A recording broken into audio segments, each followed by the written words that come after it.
नमः सिद्धेभ्यः। ॐ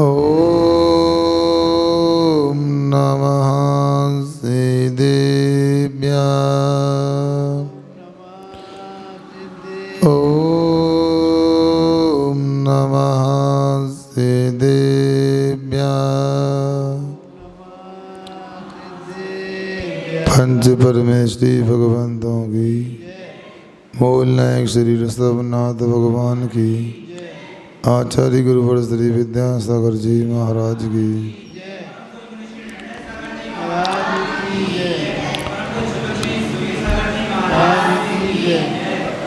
और बंधुओं, जब सम्राट धन्य कुमार का वैराग्य परिपूर्ण हो गया और मन में बस एक ही धारणा स्थापित हो गई, मुझे शुद्धात्मोपलब्धि करना है, मुझे परमात्मा पद की प्राप्ति करना है, मुझे आत्मकल्याण करना है। फिर क्या था? धन्य कुमार के पुण्य से महावीर भगवान का समवसरण ही राजगिरी नगरी में आ गया। विपुलाचल नाम का पर्वत है, उस पर्वत पर आकर के महावीर भगवान 1,00,000 श्रावक, 3,00,000 श्राविकाएँ, 14,000 मुनिराज, 36,000 आरिकाएँ, असंख्य देव देवियों से युक्त भाई समोसरण के साथ विहार करते करते राजगिरी नगर के विपुलाचल पर्वत पर आते हैं और इस तीर्थंकर के आने की सूचना वहाँ के पाए जाने वाले पेड़ पौधों के माध्यम से मिल जाती है।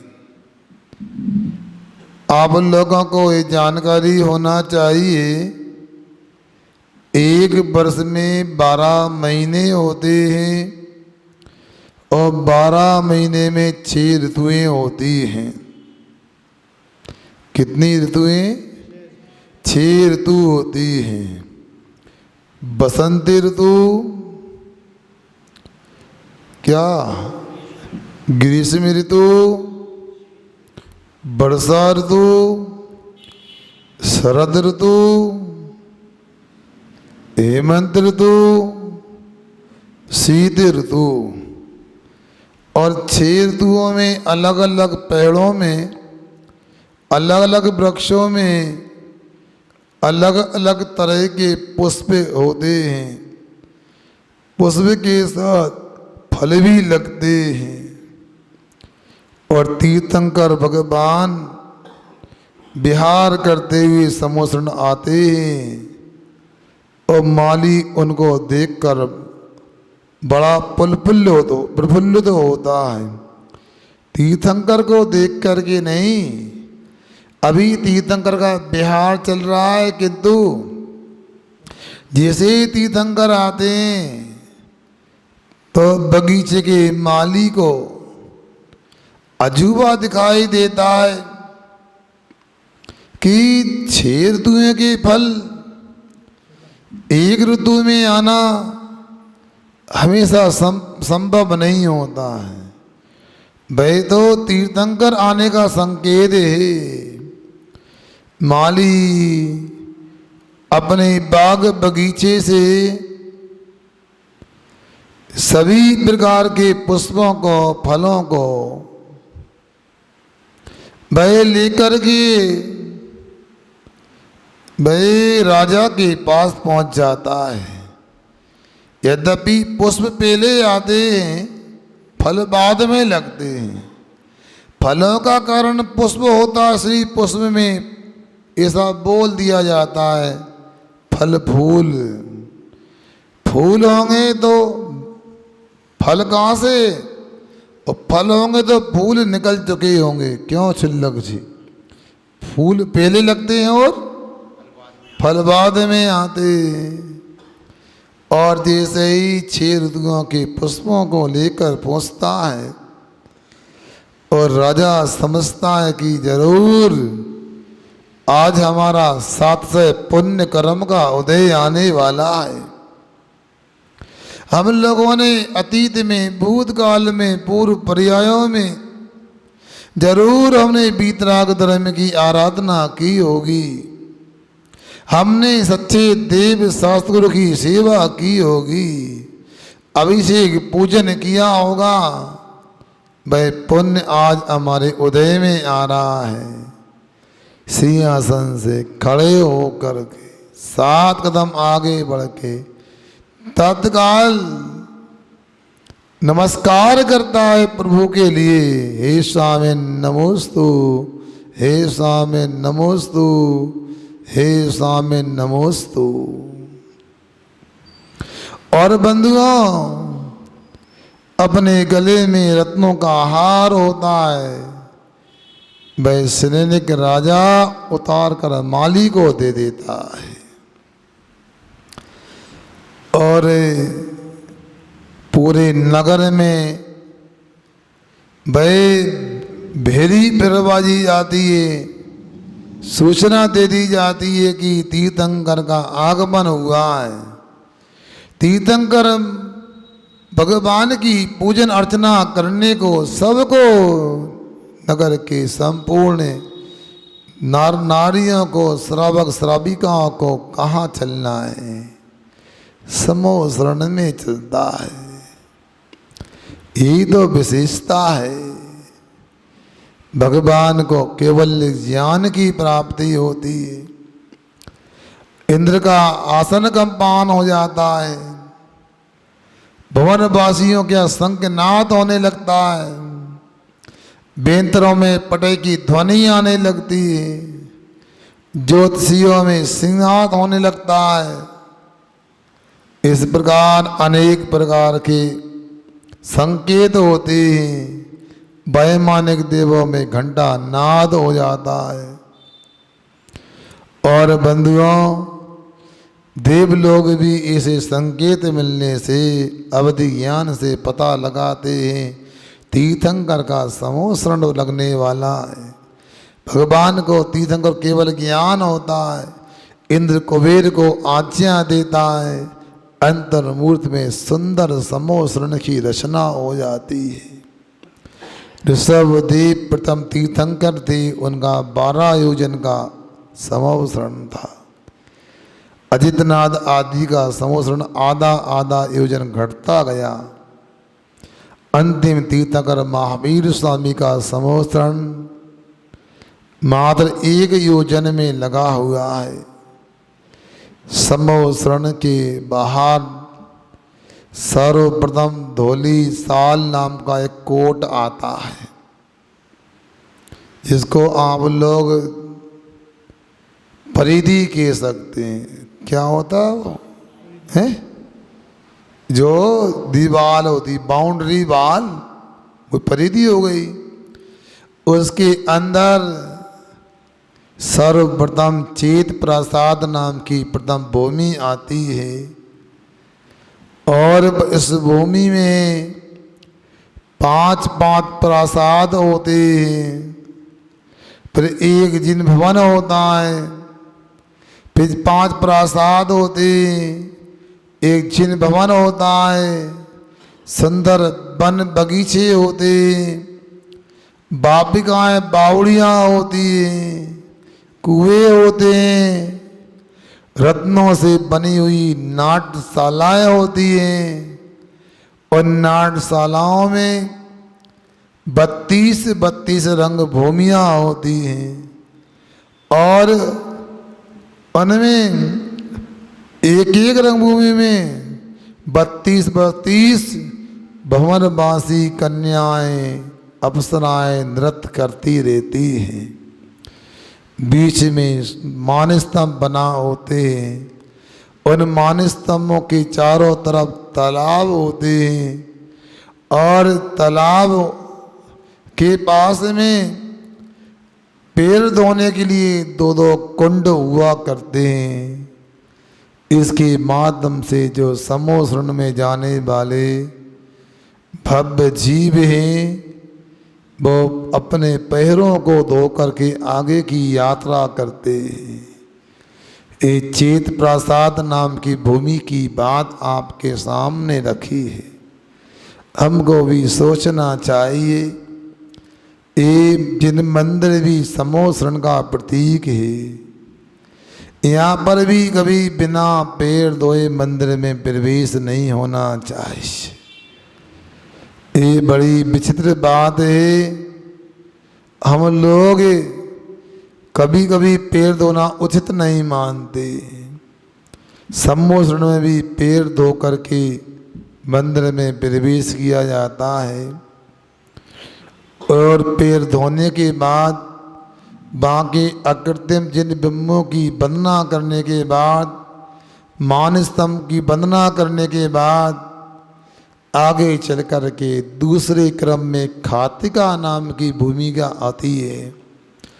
उस खातिका भूमि में स्वच्छ जल से परिपूर्ण जिन भगवान की ऊंचाई से 1/4 गहराई वाले वहाँ पर भाई बापिकाएँ होती, सरोवर होते, उनमें हंस आदि पक्षी कल्लोल करते, आवाज करते हैं, कीड़ा करते हैं। फिर तीसरी भूमि आती है जिसको लता भूमि कहते हैं। इसका दूसरा नाम बल्ली भूमि है। इस भूमि में पर्वत होते हैं, उनके नाम पुन्नाग, नाग, कुब्जक आदि पर्वत होते हैं। ये कीड़ा पर्वत कहलाते हैं। इनमें सुंदर बावड़ियाँ होती हैं। इसके बाद आगे बढ़ते उपवन भूमि होती है जो चतुर्थ क्रम से भय समोसरण में प्राप्त होती है, जहाँ पर अशोक वृक्ष, सप्तपर्ण वृक्ष, चंपक वृक्ष, आम्र वृक्ष, नदियाँ, कीड़ा पर्वत, सुंदर बापिकाएँ होती हैं, बावड़ियाँ होती हैं। देखते ही बनता है। जो भव्य जीव नहीं होते, अभव्य होते हैं। प्रकृति के दृश्यों में ही देखने में ही व्यस्त हो जाते हैं, आगे बढ़ नहीं पाते।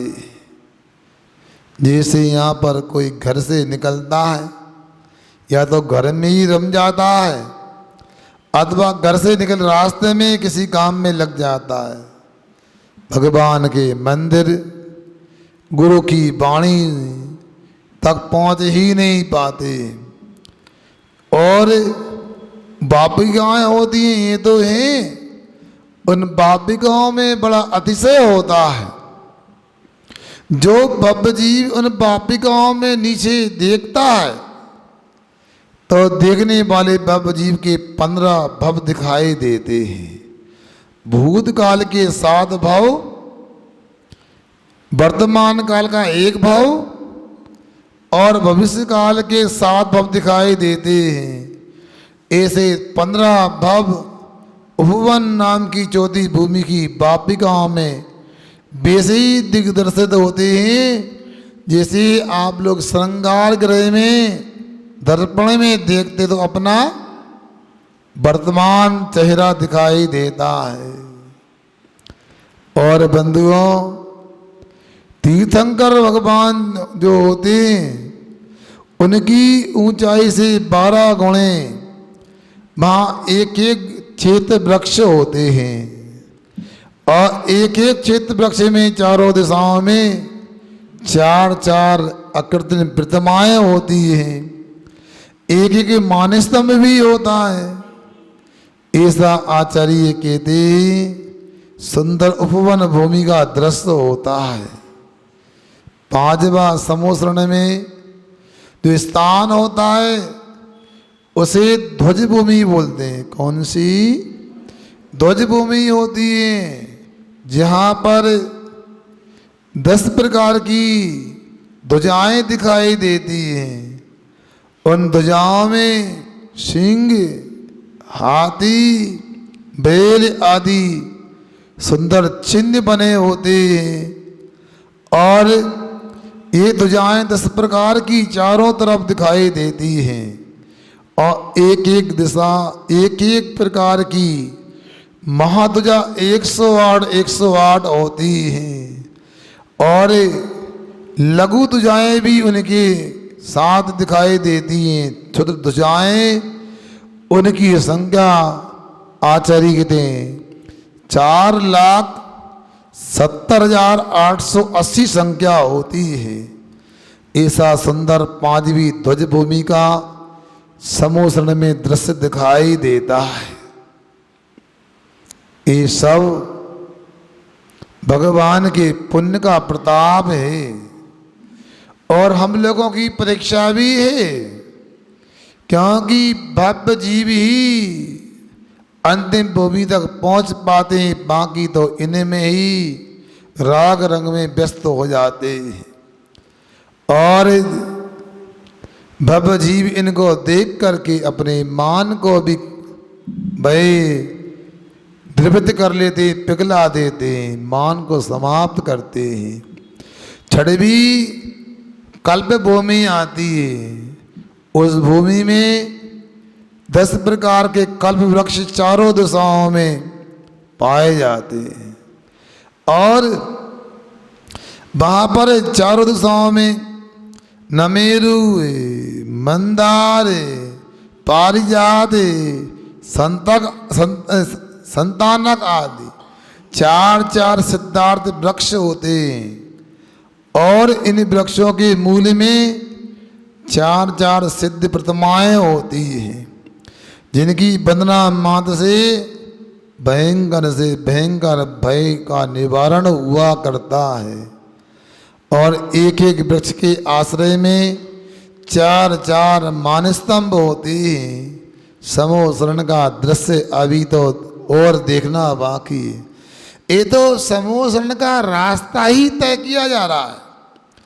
अभी अपने को छठवीं ये कल्प भूमि दिखाई दी है, यहाँ से भी जब आगे बढ़ते हैं तो 7वीं भवन भूमि आती है और वहाँ पर रत्नों से बनी हुई ध्वजाएं फहराती हैं। उन ध्वजाओं से सहित उत्तम तोरण द्वार होते हैं, उन तोरण द्वारों से युक्त भवन होते हैं। भवन में जो असुर कुमार जाति के यानी भवनवासी आदि जो असुर कुमार जाति के ऐसे देवी युगल गीत गाते, नृत्य करते, बाजे बजाते, बाजों की ध्वनि होती है और भगवान का अभिषेक से एक शोभायमान भाई उपवन आदि होते हैं। क्योंकि वहाँ भवनवासी के पार्श्व भाग में जहाँ भवनवासी रहते हैं भवनों में, वहाँ पर भगवान सिद्धों की प्रतिमाएं होती हैं, अरहंतों की प्रतिमाएं होती हैं। ऐसे अरहंत सिद्ध की प्रतिमाओं से युक्त 9 स्तूप होते हैं, उनके भी भव्य दीप दर्शन किया करते हैं। ये सब होता है, इनकी वंदना करके जीव 20,000 सीढ़ियों को पार करके 5,000 धनुष की ऊंचाई को भाई ऊपर जा कर के इस समोसरण का सुंदर दृश्य देखा करते हैं। और इस दृश्य को देखते हुए जब 8वीं श्री मंडप नाम की भूमि होती है और उस श्री मंडप नाम की भूमि जो है उसमें 12 सभाएं होती हैं, चारों दिशाओं से जाने का रास्ता होता है और 2 रास्तों के बीच में 3 सभाएं होती हैं और चारों तरफ मिला के कुल 12 सभाएं होती हैं। सर्वप्रथम उस समोसरण में गर्दन परमेश्वरी को आदि करके अनेक रिद्धिधारी मुनिराज, अनेक प्रकार के तपस्वी मुनिराज, केवल ज्ञानी मुनिराज भी वहाँ उपलब्ध होते हैं। इसके बाद में भाई वैमानिक देवी की भाई सभा होती है, फिर आरिकाएँ होती हैं, फिर भंवरमासी देवियाँ, फिर इसके बाद बेंतर देवियाँ, ज्योतिषी देवियाँ, ज्योतिषी देव, बेंतर देव, भंवरमासी देव और बंधुओं, इन्हें सभाओं के उपरांत आरिकाओं की सभा तो पहले हो ही गई, फिर श्रावकों की सभा होती है और अंतिम 12वीं सभा में त्रंच और मनुष्य बैठा करते हैं। इस प्रकार सम्मोहन का सुंदर दृश्य होता है। उन 12 सभाओं के बीच में से चारों दिशाओं से 4 रास्ते होते हैं और श्रीमंडप भूमि की 12 सभाओं से ऊपर चढ़कर 16 सोपान 16 सीढ़ियों को चढ़ते हैं तो जाकर के प्रथम पीठ आती है। उस पीठ पर पूजन की मंगल द्रव्य रखी रहती है, मैं पूजन की सामग्री होती है, 8 प्रकार मंगल द्रव्य होते हैं और चारों दिशाओं में धर्म चक्र को दोनों हाथ में रखकर सिर पर ऊपर करके यक्षों के इंद्र होते हैं वो खड़े रहते हैं और यहीं पर गणधर आदि जो महामुनिराज होते हैं अनंत भगवान की तीर्थंकर भगवान की प्रदक्षिणा करते हुए उनकी महापूजन करते हैं और असंख्यात गुणी अपने पापों की कर्मों की निजरा करते हैं। इसके बाद वहाँ से आगे बढ़ते तो प्रथम पीठ से आगे 5 वर्णों से युक्त 12 सीढ़ियाँ ऊपर चढ़ती हैं तो दूसरी पीठ आती है।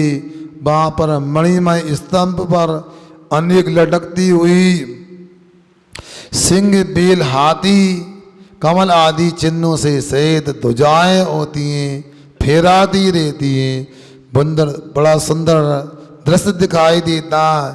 उसी दूसरी कटनी पर वहाँ दूसरी पीठ पर धूप घड़े भी होती हैं, 9 नदियाँ होती हैं, पूजन का द्रव्य मंगल द्रव्य भी वहाँ पर प्राप्त होते हैं। फिर दूसरी कटनी से दूसरी पीठ से ऊपर चढ़ते हैं, 8 सीढ़ी चढ़ना और होता है। थकान नहीं आती, जैसे एस्केलेटर होते ना उसी प्रकार 20,000 सीढ़ियों को चढ़कर सम्मोहन में पहुंच गए। वहाँ श्रीमंडप भूमि में ऊपर गए तो 16 सीढ़ी चढ़ के दूसरी पीठ, पहली पीठ आई, 12 सीढ़ी चढ़ करके दूसरी पीठ आई। अब 8 सोपान 8 सीढ़ी चढ़ करके वही तीसरी पीठ आ जाती है। उस पीठ पर वहाँ पर चमर हैं, आंकड़ी रत्न से युक्त बंधन माला हैं, हार आदि से बड़े सुंदर पीठ लगती है। गोशीर चंदन, काला गुरु चंदन आदि धूपों से व्याप्त वह पीठ होती है, कटनी होती है। अनेक रत्नमयी और नाचती हुई ध्वजाएँ भी तीसरी पीठ पर दिखाई देती हैं। पीठ गायें कटनी गायें एकार्थ बाची होती हैं और बंधुओं उस गंधगुड़ी के मध्य में तीसरी पीठ पर उत्तम स्फटिक मणि का एक सिंहासन होता है। उस सिंहासन पर भाई घंटा आदि भी रमणीय शोभायमान होते हैं और उससे 4 अंगुल ऊपर अरहंत तीर्थंकर परमेष्ठी विराजमान होते हैं। 8 प्रातिहारी दिखाई देते हैं। ऊपर अशोक वृक्ष होता है, पीठ भाग में पीछे भामंडल दिखाई देता है। 66 चमर डोरे जाते, नए दुनिवी बाजे होते, वहाँ पर पुष्पों की वृष्टि होती है। इतना ही नहीं बंधुओं, वहाँ पर छत्र भी होते हैं, 3 छत्र पूर्व के ऊपर। इसे 8 प्रातिहारी माँ दिखाई देते हैं। बोध पुण्य का उदय है। इस समूह शरण में जाना तो पुण्य का काम है। यहाँ पर इस समूह शरण की चर्चा भी साथ से पुण्य से ही सुनने को प्राप्त होती है। मैं तो सोच रहा था पर्व का समय चल रहा है, अपन ही समूह शरण के दर्शन कर लेते हैं। ये 8 भूमियाँ, 12 सभाएं, 3 कटनियाँ, ऊपर भगवान विराजमान है। ऐसे भगवान और समूह शरण का वैभव सब भगवान का ही प्रताप है। ये भगवान कैसे हैं? महावीर भगवान को वर्धमान कहा है। श्री युक्त हैं। श्री यानी लक्ष्मी से युक्त हैं। अंतरंग लक्ष्मी उनकी आत्मा में प्रकट हो चुकी है। वो क्या है? अनंत दर्शन, अनंत ज्ञान, अनंत सुख, अनंत शक्ति, ये अंतरंग लक्ष्मी आत्मा में प्रकट है। तो ये समूह शरण रूप बाह्य लक्ष्मी भी भगवान के ये अंतराय कर्म के नाश होने से प्रकट हो गई है। और सुंदर दृश्य है। और भव्य जीव धन्य कुमार जो बेराग से ओत प्रोत है और दीक्षा लेने की उसकी लगन लगी हुई है। आगे दीक्षा किस प्रकार होती है ये आपको सुनने को प्राप्त होगा। अभी अपना प्रश्न स्वाध्याय का समय है। अगली किस्त में आपको धन्य कुमार की महावीर भगवान के समूह शरण में दीक्षा देखने को मिलेगी। जरूर आप देखने के लिए आज से मानस तैयार करना और कीजिए। प्रश्न स्वाध्याय के अंतर्गत प्रथम प्रश्न